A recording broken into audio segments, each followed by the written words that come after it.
L'image que nous voyons ensemble présente plusieurs trains, un train de marchandises et deux trains de passagers.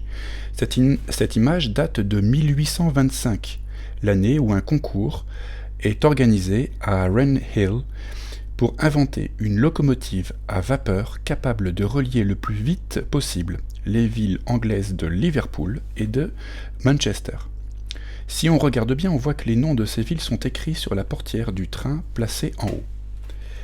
À cette époque, il n'existe dans cette région d'Angleterre qu'un petit train à vapeur qui permet de transporter le charbon que les ouvriers sont allés chercher dans la terre.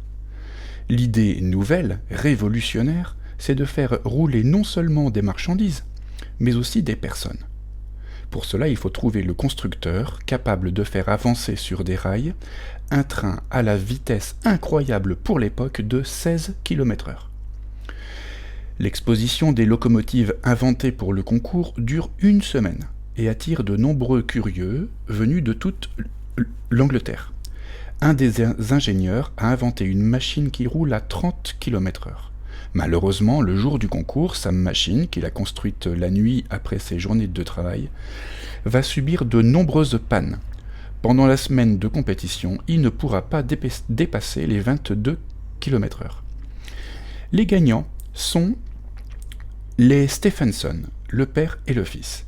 Ils ont appelé leur locomotive The Rocket, ce qui en anglais veut dire la fusée. C'est le train que nous voyons en haut de l'image. Sans chargement, elle peut atteindre la vitesse incroyable de 56 km/h.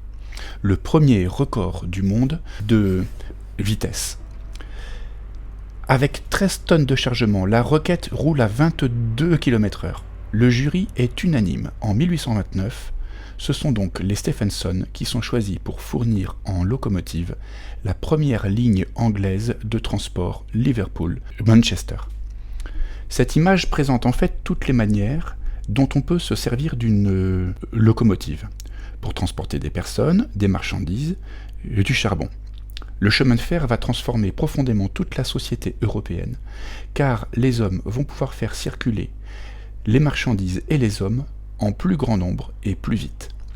En fait, la locomotive est le résultat d'une grande invention, celle de la machine à vapeur, qui va complètement transformer l'Europe au XXIe siècle, et le monde entier par la suite.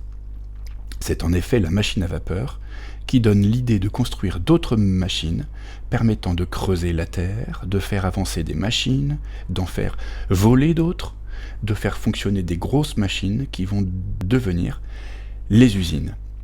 Cette révolution technologique va en entraîner d'autres dans ce XIXe siècle qui est un siècle d'inventions en tout genre.